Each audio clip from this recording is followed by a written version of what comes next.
Joining me, the High Commissioner of India to Canada, Mr. Sanjay Kumar Verma. Thank you for joining me, His Excellency. Namaskar. Thank you, sir. My viewers would like to know about the future of India-Canada relations. People from both countries are witnessing the lowest point in their relationships since Prime Minister Justin Trudeau has leveled allegations about a possible link of India in killing of Hardeep Singh Nijjar. A series of cold relations has been witnessed since then, but now we can see a sort of beginning of normalcy in diplomatic relationships between both countries. India has restored visa services for Canadians. How do you see Canada-India relations going forward? Thank you very much. This is one of very timely questions. As we have always said that India is always ready to look into any specific and relevant information shared by our Canadian friends and take it forward in a logical way, which is legally defendable in both the countries. India and Canada has a long friendship. This is one off incident wherein we are seeing a divergence in our views and divergence in our approach. So rather than talking about divergences, if we just look at the convergences that two of our great countries have, they will be the right way to take things forward. And I see a lot of convergences which are already existing. There are various mechanisms which are available for both of us to take these convergences forward. Let's talk about, for example, trade. Trade is an issue which is absolutely separate from what is being discussed in the media between our two countries as one of the dividers. Trade is a convergent. Trade is something which brings us together. And I would suggest that our friends, both in the Indo-Canadian communities and in the Canadian communities, wider Canadian community, to take the advantage of the current economic growth of India, current innovative growth of India, and do the trade in the way that will be beneficial to both of us. If you look at the investment, most of the Canadian investors have invested in India over a long time. It's a long-term investments in roads, in airports, in infrastructure. So therefore, there are foundations, there are fundamentals which are strong enough for us to do investment-related business. And I do not see that those fundamentals have differed in any way over the last few months. If you look at the innovations, both of us are having great pride in our innovative ecosystems. Innovators do talk to each other. Innovators do look forward to develop new products, combining their innovations. We would urge them to continue working in this direction. Look at agriculture. Canada is a G7 country, so therefore, of course, it's an industrialized country, but still it is an agricultural economy. And it does have done agricultural trade with India over a long period of time. There is no reason to restrict the urge of continuing that trade. You look at technology, it's the same. So I'm just naming a few of them. If you look people to people, we have a very large Indian diaspora in Canada, and it is going to grow in the future. So people to people relationship, which is a foundational stone for many other relationships to grow, are still there. And this relationship would be able to take us forward in whichever positive direction we want to move ahead. So in brief, there are a lot of convergences which are existing. Platforms do exist. I will urge your viewers to take the positive stories forward, write narratives which are beneficial to both our countries. Sir, despite the political optics and rhetoric, are both countries working diplomatically in terms of resolving issues, or still a deadlock in this regard? No, there's no deadlock. And let me assure your viewers that at the diplomatic level, the conversation continues. And the only way in which we can narrow the divergence or narrow the divide is to look at the dialogue and diplomacy. And these are the two major elements of any international policy of India, wherein we would like to engage more and more, have more conversations and not less. And through those conversations, we are sure that we will reach a conclusion which both the countries will be proud of. You have said in your interview with CTV News very recently that, quote, if there is anything specific and relevant regarding PM Trudeau's allegations and communicated to us, we will look into it, unquote. Is India looking into Canada's concerns?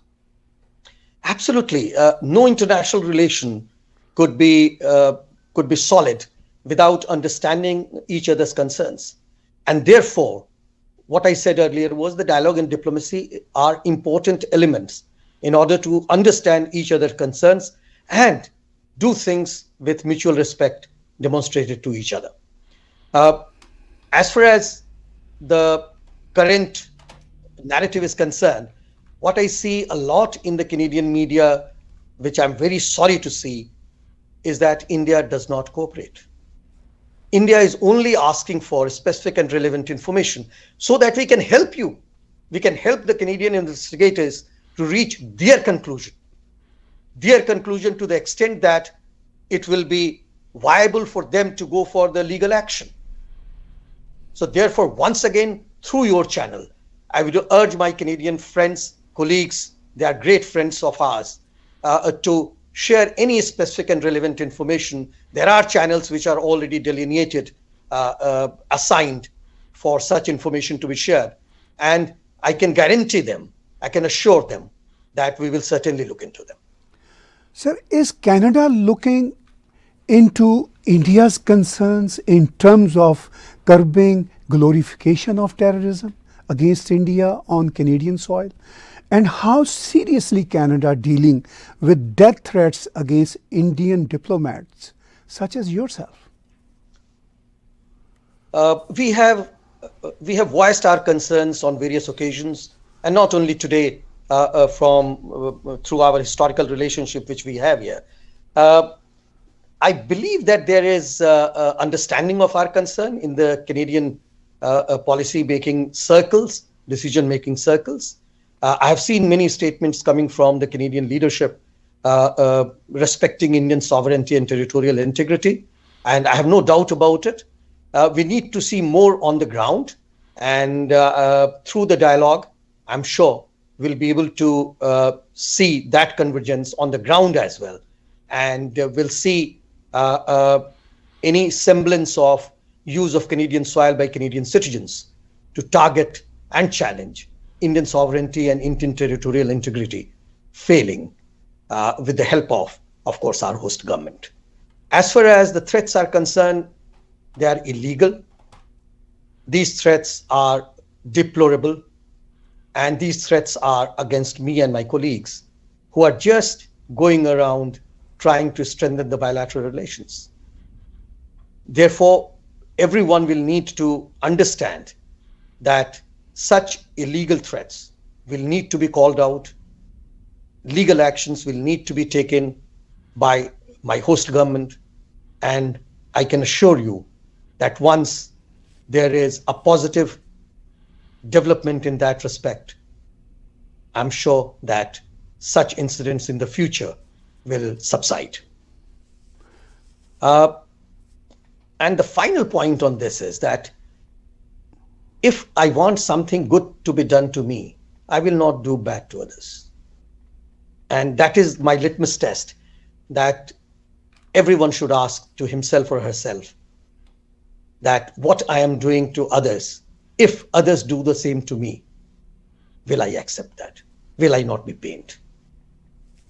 So Canada is a home to about over 1.5 million Indo-Canadians and more than 500,000 Indian students. What do you hear from them regarding their challenges during the ongoing row between both countries? They feel very frustrated, and rightly so. They chose Canada as their home for obvious reasons. It's a peaceful country. It is a country which is respectful to various cultures. So they chose this country. Unfortunately, a very, very little handful of elements have been threatening their way of life. Their way of life is just to practice their faith, just to go along doing what they came here for. They are teachers, they are doctors, they are lawyers, they are engineers. They just want to conduct their profession. And if this very professions, very faith, very practice of their religion is being threatened, there is an issue. So I can see why they are frustrated. And I'm sure they must be airing these views through their own channels because they are Canadian citizens. And to them, there are various channels available to voice their concerns. And through that, they will take it forward. My advice to them is that please do everything that you can do for both your country of origin and country that you have adopted. Canada is your karma bhumi. Canada is your adopted country. So please do everything you can do for Canada. But at the same time, my request will be to keep the perspective of a better Canada-India relationship in purview so that you are able to do good to both the countries, your country of origin, as well as the country that you have adopted. How could a huge Indo-Canadian diaspora help be restoring ties between both nations? Oh, they are the pillars. When I look at them and when I look at the last count of all the Indo-Canadians present in Canada and Indian nationals, they are close to about 2.3 million. And each of them is a pillar. These pillars would very clearly be able to demonstrate what India is all about. So please go out and sensitize your neighbors, your friends who do not know about India of today. Sensitize them of our multiculturalism. Sensitize them of our Vasudhaiva Kutumbakam. We want everyone to be friends with India. We want to be Vishwamitra. We want to be a friend of the globe.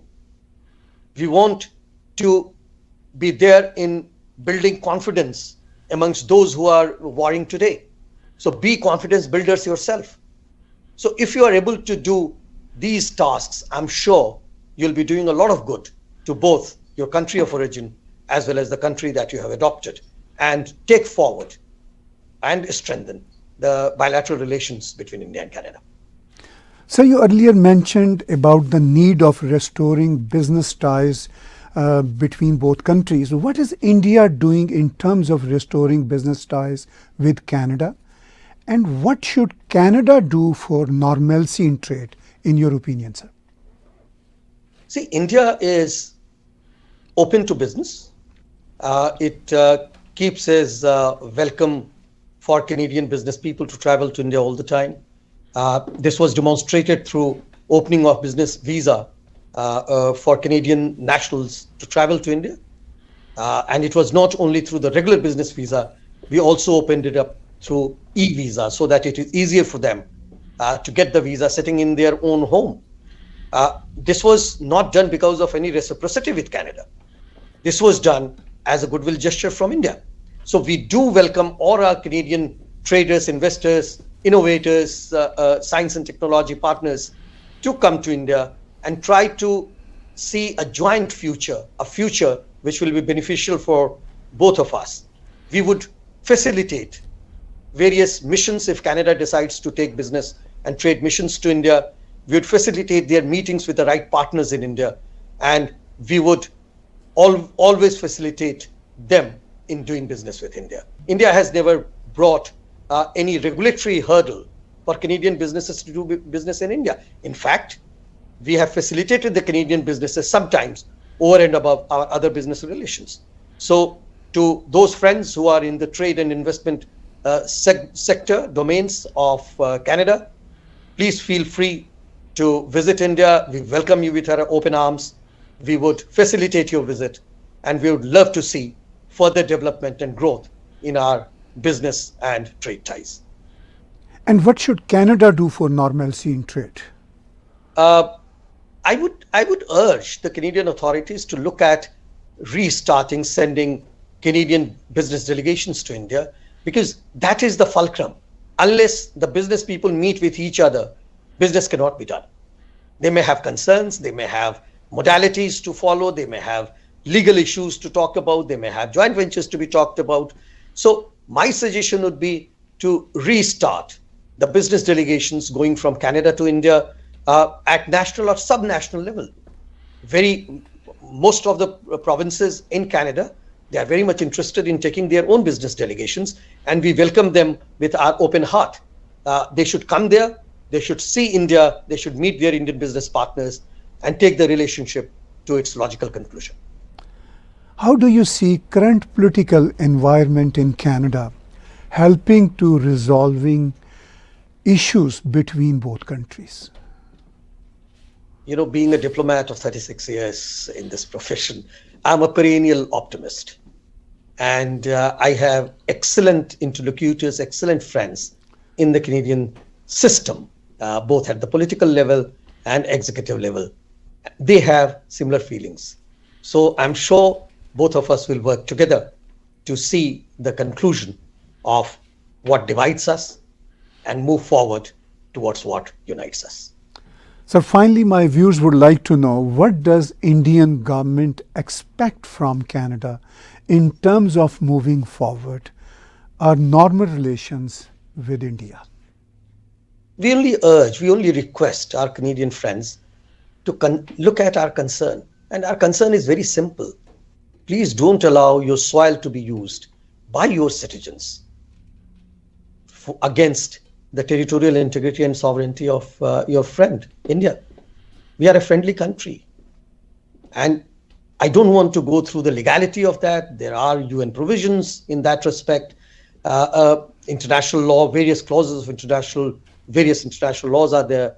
But again, I'll just urge, request with full respect that please do not allow your soil to be used by your citizens to target Indian sovereignty and territorial integrity. It's not in the interest of either of us. And I'm sure no country in the world would like to see their own sovereignty and territorial integrity challenged and targeted by a bunch of other peoples in the countries outside their geography. Thank you very much, Mr. High Commissioner, for joining me today, please. Thank you very much. And I wish you all the best for Guru Parv, Guru Nanak's Jayanti today, as well as Kartik Purnima, which is also a symbol to bring us from darkness to light. May all of us succeed. Thank you very much. You just heard India's High Commissioner to Canada, Mr. Sanjay Kumar Verma. He reflected on the future of India-Canada relationships. Please subscribe Tag TV YouTube channel. You can also donate us by clicking donate button on our YouTube channel. Download Tag TV apps on Apple, Android, Roku, and Amazon Fire.